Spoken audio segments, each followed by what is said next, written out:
This is an event report for the Sparkfun AVC Combat Robots Division, which was held as part of the Denver Maker Fair in Denver, Colorado. This is the farthest west I've traveled for an event in quite some time. I think the last time I was out west fighting robots was in like 2004 at an old Swark event. So it's been a while since I've left the East Coast with robots. I ended up bringing 3 robots, or more accurately 2.5 robots. I had my 12-pounder F-13, my 3-pounder Demon Spawn, and I brought 1/2 of a 1-pound multi-bot, which we ended up calling Cat.5. My friend Mitch from Dallas ended up bringing another half of this robot, so together we had a little multi-bot to enter the Antweight division. This was an event I was really looking forward to. Casey from Caustic Creations was running it. We originally started building robots together back in the early 2000s and entered BattleBots IQ. And I've been meaning to get out to Colorado for an event, and this seemed like a really good opportunity to do so since he got the towed tank and we could run bigger robots. So as usual, I'll go through all 3 robots, we'll talk about how they did, and play some fight footage. So, first up, we'll take a look at Demon Spawn. And the overall chassis of Demon Spawn wasn't really changed much since DragonCon, but I did make one big change and added a brand new weapon blade, had it water jet cut at Big Blue Saw, and this was just to try to alleviate some of the problems that I was running into with the sandwiched version I was using previously. This weighs about the same, but it's made of stainless steel just because it was something that I could get cut easily and didn't have to harden. Now that I think about it, I probably should use something more like AR400 or something like that, but this is what I came up with.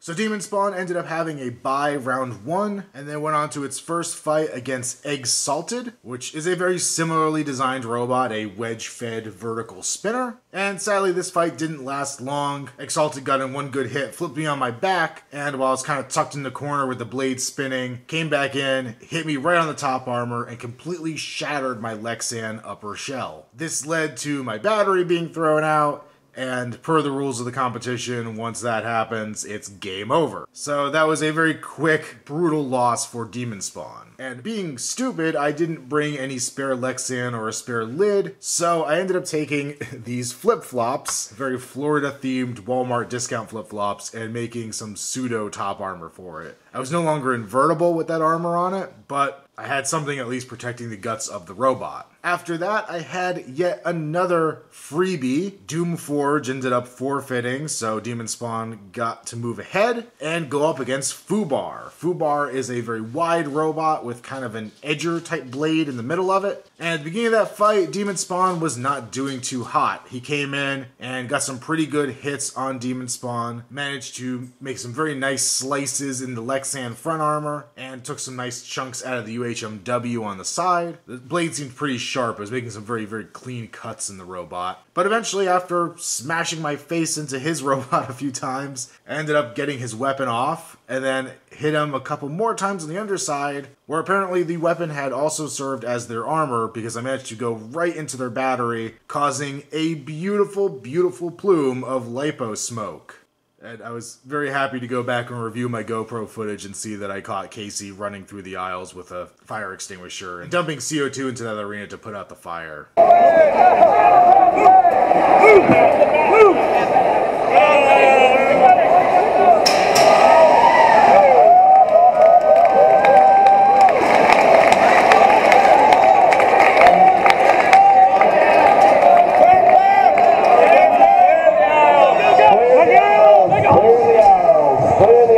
Sure if ever actually caught fire, but there was a lot of smoke.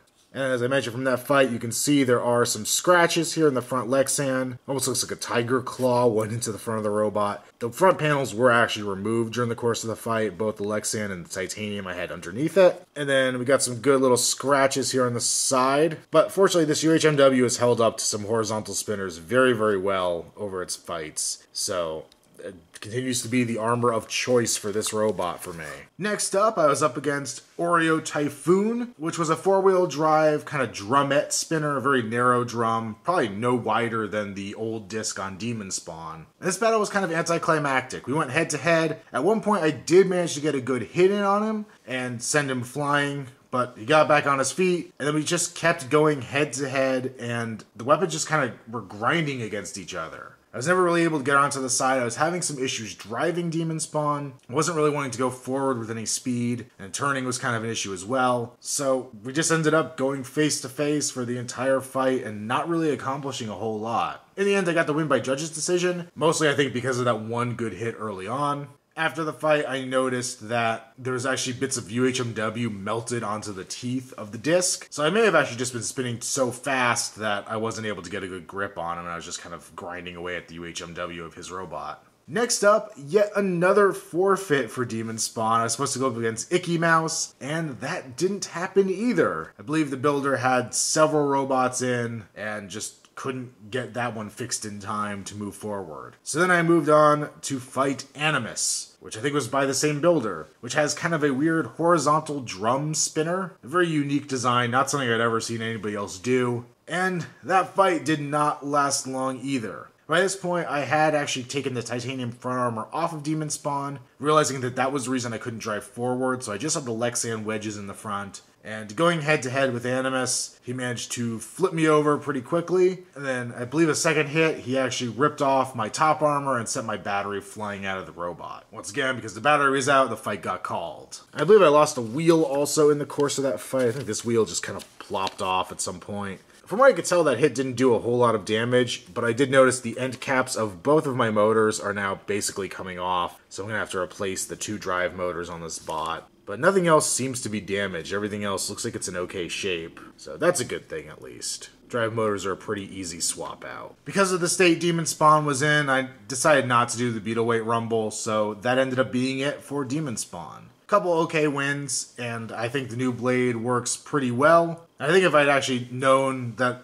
the armor was the issue early on, I probably would have done even better and gotten some better hits in. So going forward, I know what to fix, and I'll just do some minor upgrades and keep working with this robot until it won't run anymore. Eventually, I know I'm going to have to replace the chassis just because it does have a few issues with it, and it's getting more and more beat up with every event. But it's doing alright for now. Next up, we'll be taking a look at what remains of my half of Cat.5, or Category 0.5 to say the whole name. It's supposed to be a play on the fact that me being from Florida and Mitch being from Texas, going together with a multi-bot. We thought originally of calling it Harvey and Irma, but that seemed kind of not appropriate or kind of insensitive or something. So Category 0.5, like a really weak hurricane, was kind of what we were going for. But they ended up being called Cat 5 and Cat 6. So if you heard of those robots at the event, that's what this was. So our first fight was up against Tortuga Robustus, which was a 4-wheel drive wedge, and that was kind of an entertaining fight and a good first fight, I think, for the two of us to kind of get used to driving these robots together. I'm not sure what motors Tortuga was using, but they were pretty slow. It almost seemed like servo drive or something like that. They also had very large wheels, and we were able to get under them pretty easily and push them around quite a bit. At one point, my bot got stuck up inside of like the wheels of Tortuga, where the wedge was kind of jammed in between their wheels, and I was just sitting there on my back wheels. Eventually, I was able to get free, but ended up with my wedge pointing in a direction where it wasn't doing any good. We still managed to push him around quite a bit. Eventually, I think we flipped him completely over, first on his side, then on his back. And towards the end of the match, we got him over towards the hammer, which is the most weak sauce pulverizer I've ever seen in my life. But it was funny to see it come down so slowly on a robot and do absolutely no damage. So we managed to take the judge's decision with that match and moved on to fight Maverick. Maverick is kind of similar to Demon Spawn, which is kind of similar to a hell of a lot of other robots, where it's a wedge-fed vertical disc. Fairly small vertical disc on Maverick. But this match did not go our way. He was able to get under us, flip us around, definitely did some damage to my wedge, beat up Mitch's bot quite a bit. We ended up actually replacing his robot with a backup print and aluminum wedge because there's just too much damage done to it to carry on after this fight. But both of our robots, I believe, were still running after the end of the match. At one point also I had one of my tires ripped off, so that ended up having to be replaced after the match as well. Next up in the losers bracket, we ended up fighting Meerkat Meow, which was too many cat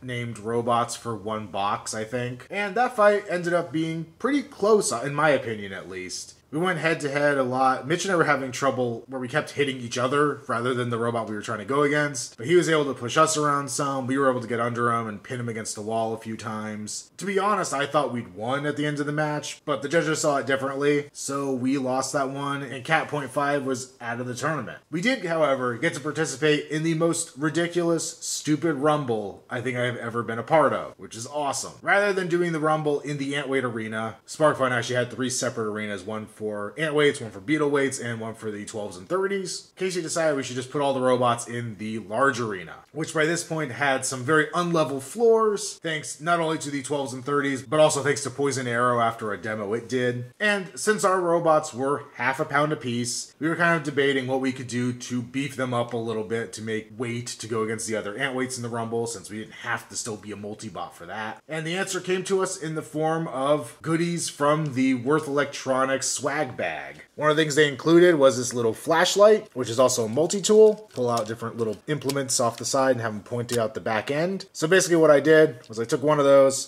pointed it out as a spike, and then taped the flashlight to the top of the robot, of course, with the light on. Mitch did the same with his robot, so we had 2 ridiculous little multi-tool robots running around. And we realized if we spun in circles, we basically became robotic disco lights. So that was kind of amusing through the Rumble. The Rumble was complete chaos. I honestly can't tell you anything about what happened. I usually can't after a Rumble. All I know is that the front end of my robot got completely ripped off. It really wasn't designed to take much of an impact. It was a very last minute 3D print design. So the entire Lexan wedge and hinged bit came off. My 2 front wheels came off. And then at some point I ended up on my side, which was really my back, except the flashlight kept me from going all the way over. If the flashlight hadn't been there, I would have actually been able to continue running. But with no wedge, there was really not much of a point. The 2 front wheels, one came off, I believe, cleanly. The other actually came with the gearbox face attached to it still. So I glued it well enough, but the motor itself is what gave way in that case. You can see the wedge here completely ripped apart. Some of these gashes are from Maverick. Some of them are from the Rumble. I think like this one here is definitely from the Rumble. But very, very torn up wedge.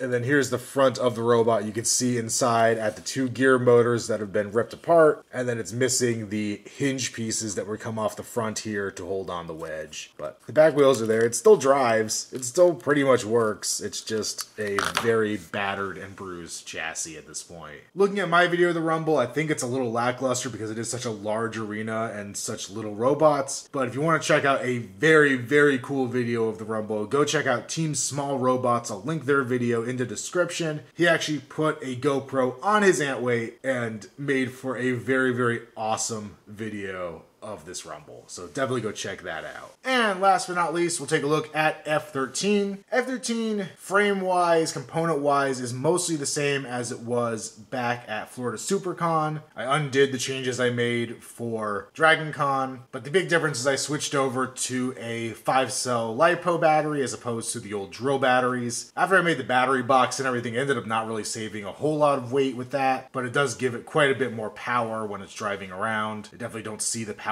sag that it used to have towards the end of a fight, which is definitely good. And they added some spiffy new graphics to the top, which now that they've gotten really beat up, actually almost looks better than it did to start with my Friday the 13th theme. So round 1 for F13, I actually ended up getting a bye. Somehow Exalted, who I fought with Demon Spawn, was listed as a 12-pounder, so it ended up kind of getting a win automatically or a bye that round because Exalted was not a 12-pounder. So my first real fight was up against Fork, which is funny because I think it's a replacement for one of the hockey bots that I drove back at Clash of the Bots earlier this year, but now it has a lifting fork in the front, hence the name. And for that, I just came out as aggressively as I could, slamming the machete around as much as possible, just trying to rack up every aggression point that I could possibly get my machete on. About midway through the match, Fork ends up lodged in the wall of the arena, and they had to go in and take a crowbar to pry him out because he was stuck in there pretty deeply. And after the unstick, he came back with a vengeance. I thought I had no hope in hell of winning that fight after that unstick because he was just slamming me into the walls. I felt like I wasn't accomplishing much at that point anymore. But I managed to squeak by with the judge's decision and continue on. And next up was a fight I was not looking forward to. F13 had to go up against Minor Threat 3, a very, very nasty vertical spinner, and just something I just knew was going to rip F13 apart. So the fight went basically how I thought it would. He kept hitting me,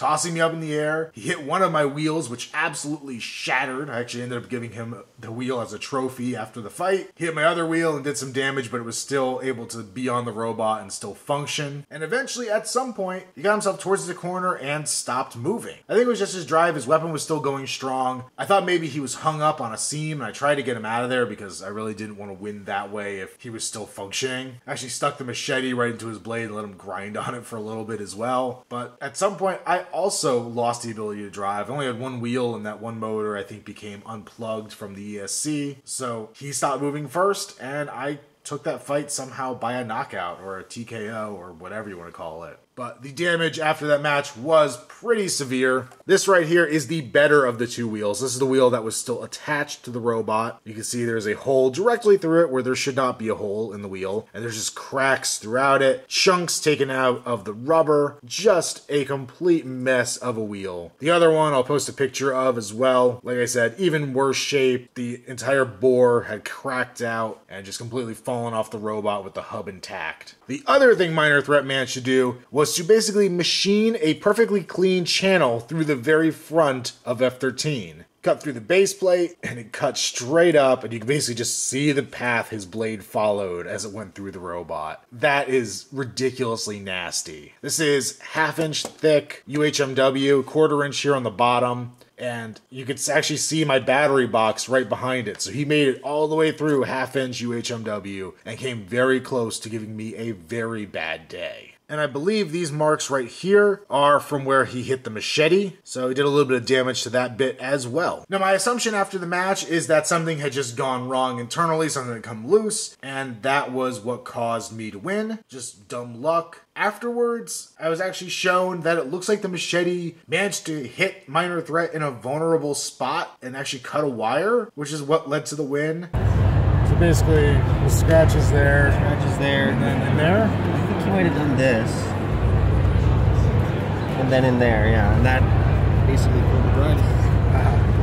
It's really packed in there, so. I'm not entirely sure I'm willing to believe that, because that just seems like a 1,000,000,000 to 1 shot, but if that really is what happened, that's kind of awesome. Next up, F-13 went against Typhoon, which is a drum spinner. Very, very nice looking machine, very, very powerful. This match did not last long. I came out at him. Fortunately, his teeth aren't very long, so I knew he wouldn't machine straight through the UHMW again. But he hit me on the far side of the arena and launched me up and over the guardrail into the gap between the kick plate and the wall of the arena. At first I thought I was going to be able to get out by trying to drive straight up the wall, and it seemed to be working for like 1/2 second, and then I just plummeted back into the gap and was stuck. So a very, very quick, nasty knockout. But I thought the robot was going to get destroyed in that fight, so it was kind of nice that it didn't. During that process, my new Coulsons did get torn up a little bit, but they were still perfectly drivable, so I was able to continue on. And that match just so happened to be a semi-final match, which then put me into the last round of the Losers Bracket Finals, where I went up against Quicksilver, a very, very speedy wedge. And that fight, I tried to play a lot like the Fork fight, just coming out and chopping around with the machete as much as possible. But Quicksilver just mopped the floor with me. He was so fast and powerful, just throwing me off the walls. Eventually, he hit me into one of the back walls of the arena and snapped off the machete. The machete had bent a little bit in a previous fight, and at first I thought it just broke at the welds, but it actually snapped the entire machete in half. And then he pushed F-13 into the front corner where I was standing and knocked the robot into the gap between the kick plate and the arena walls again. And also during the process of this, one of the drive motors came loose and wasn't really functioning correctly either.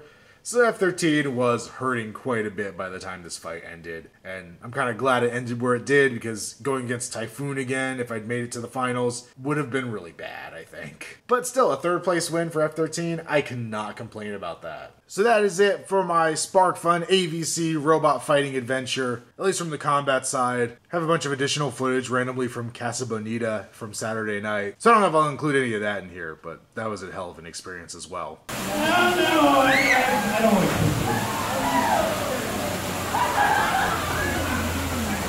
Anyway, ladies and gentlemen, give it up for Bertha and Icy Cold Water.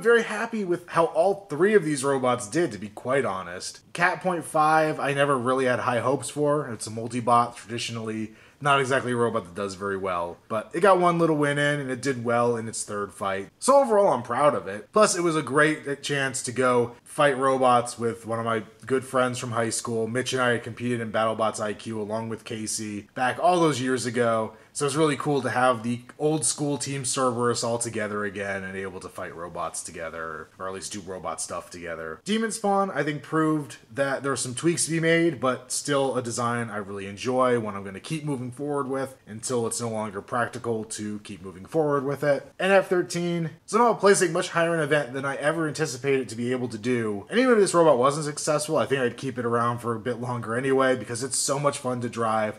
It gets a great reaction out of the audience for being loud and obnoxious and crazy, and I just love it. Plus, I'm a horror nerd, so having a Friday the 13th robot just makes me happy. This event was absolutely spectacular. I can't thank Casey and Zach and everybody else, all the countless people that contributed to getting things set up, running the event, and just competing. I can't thank them enough for all their hard work and just making this an absolutely fantastic time. I can't wait to do it again, hopefully next year. So that's it, and time to get prepping for the next event. I'll see you then.